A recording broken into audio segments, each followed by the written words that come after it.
Le Feu Sacré Édition présente Reset, une contre-histoire de Lyon. 2014. 12 mois, 12 auteurs, 12 nouvelles inédites. Mars, Table rase, de Tristan Péréton.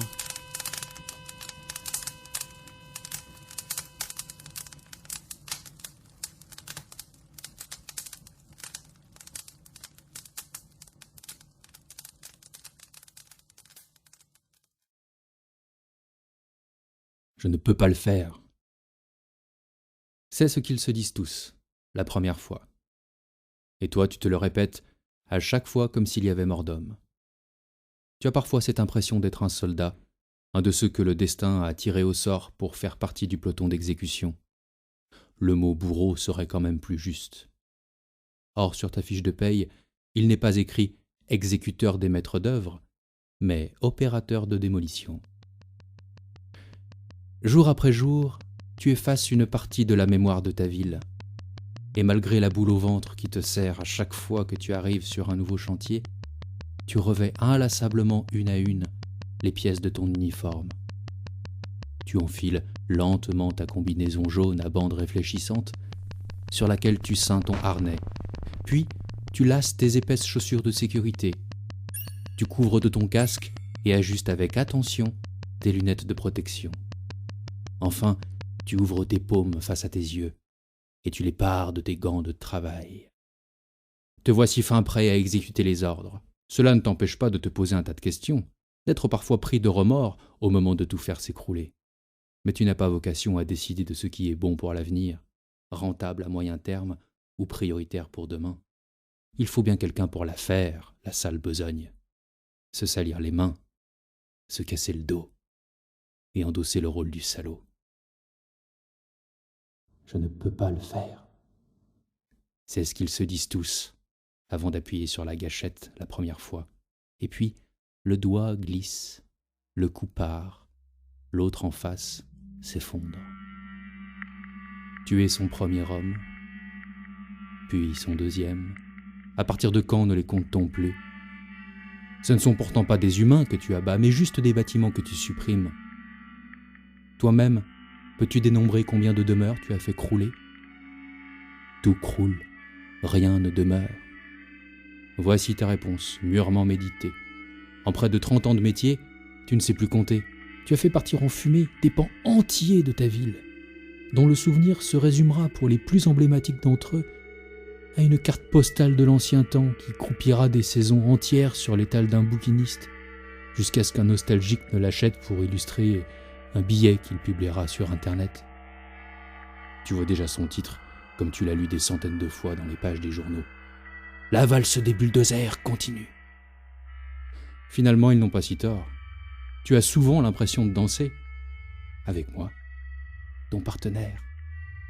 Un engin lourd, muni de pinces, de mâchoires, de pelles, de godets et de cisailles, qui glisse sur ses chenilles comme une ballerine sur ses pointes, et exécute ses figures sous la cadence des pistons.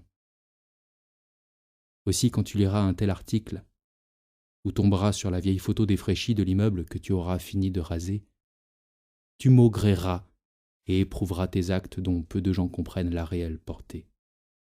Alors pourquoi te prends-tu la tête avec ces « je ne peux pas le faire » ?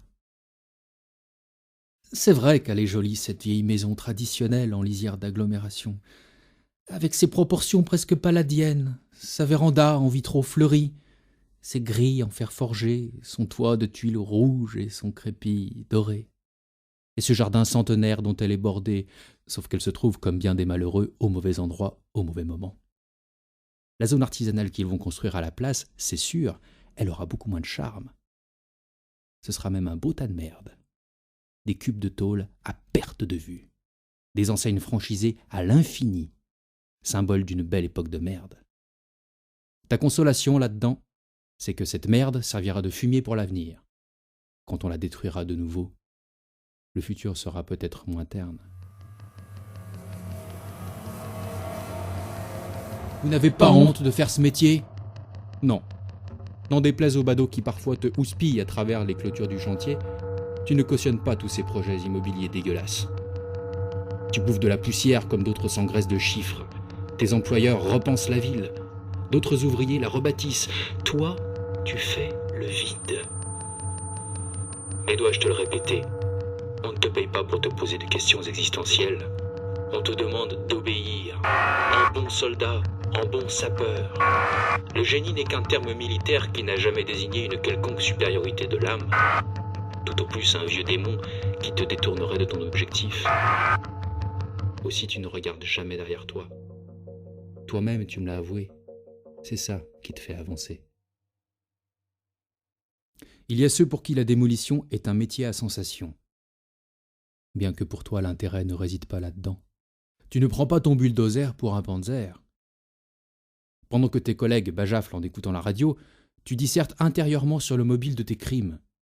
Tu assassines le passé et t'échappes vers l'avenir sans te soucier qu'hier tu étais mort. Tu ne t'es jamais remis de la disparition de cet être que tu aimais et qui est parti pour toujours.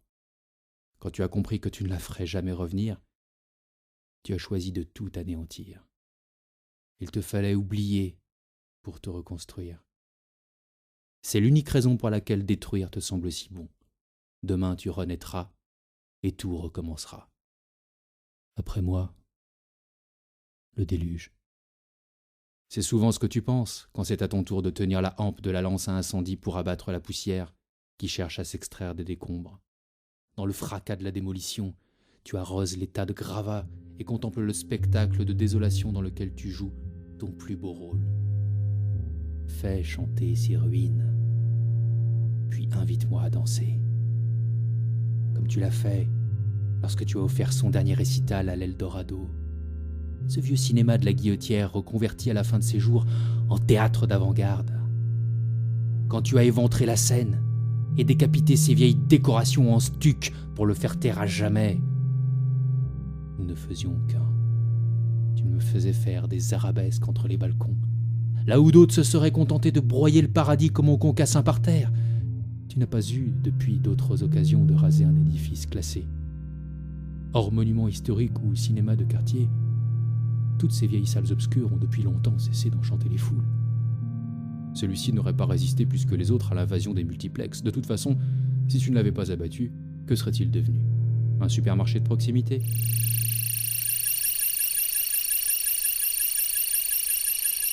Démolir bien, démolir vite, démolir propre. Ça, c'est la devise de ton entreprise. Celle que tu vois floquer chaque matin sur les portes des véhicules qui composent la flotte dans laquelle tu t'es engagé. La propreté, ce n'est pourtant pas ce qui te fait vivre. Quand tu rentres, le soir, couvert de poussière, et que tu tousses un peu plus chaque matin au réveil avant d'aller travailler, tu te dis que ta tâche est quand même rude. Après avoir saigné les immeubles, tu dois en plus jouer le rôle du fossoyeur. En fin de mission, il te faut aller enfouir les tonnes de gravats au centre de stockage des déchets ultimes. Les immeubles en décomposition retournent aussi à la terre. C'est le grand cycle de la vie. Or, tu sais très bien que ce qui va pousser sur ce que tu ravages ne porte pas les germes d'un monde meilleur. Tu as beau avoir éprouvé un léger soulagement lorsque tu as fait s'écrouler le mur d'enceinte de la geôle sordide qui jalonnait l'entrée de la ville, tu n'en es pas moins dupe. On a juste déporté la prison avec les abattoirs très loin du centre. Une bien belle image qui ne fera jamais l'objet d'une carte postale ni d'une visite touristique. Mais c'est comme ça que tu manges, et puis après 30 ans dans la démolition, saurais-tu faire autre chose? Tu n'es pas prêt de prendre ta retraite. D'ailleurs, ce mot ne te plaît pas. Tu n'es pas du genre à fuir, et encore moins à te rendre. Ceci dit, tu ne crains guère de perdre ton emploi. Ce n'est pas le travail qui manque dans ton secteur. Dès la semaine prochaine, un nouveau maire sera élu. Pour marquer de son empreinte son mandat, le vainqueur va s'empresser de mettre à exécution ses projets pharaoniques. On va avoir sacrément besoin de toi, soldat.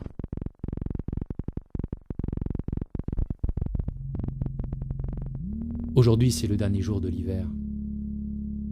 Tu viens d'arriver sur cette zone condamnée. Les maîtres chiens ont laissé place aux maîtres d'œuvre et les rottweilers au bulldozer. Un grand panneau orne l'entrée du chantier. On peut y voir une modélisation informatique du nouveau cœur de quartier dans laquelle des personnages disparates sont incrustés. Un couple qui promène son chien. des enfants qui jouent au ballon, des hommes et des femmes qui s'affairent, smartphone en main, et quelques cyclistes qui cohabitent gaiement avec des automobilistes souriants. Un programme à la hauteur des enjeux urbains et sociaux du quartier. Foutaise. Ce ne sera qu'un agrégat de verre et de béton qui se périmera aussi vite qu'il se sera formé. Plus besoin de gardienner cette friche industrielle qui servait à construire des chiottes et des salles de bain et qui fut reconvertie en salle de concert souterraine. Sa dernière heure vient de sonner. Tu arrives tout de même à lire le surnom que les derniers occupants du lieu avaient donné au bâtiment, un nom qui sonne comme ta profession de foi, évocateur du néant provoqué par la destruction, mais point de départ d'une nécessaire reconstruction. Bien que tu te méfies de la nostalgie comme de la peste, quelque chose ici te renvoie à ton premier chantier, à celui où tu t'es dit la première fois « Je ne peux pas le faire ». C'était la destruction du Palais d'Hiver. Cette salle de spectacle légendaire où tu avais vu pendant ta prime jeunesse tout un tas de concerts et découvrais la vie sans penser au lendemain. Le plus grand music-hall d'Europe, comme on aimait à le désigner à Lyon. Ville déchue depuis 2000 ans de tout rôle majeur et que les habitants continuent de rêver éternellement capitale.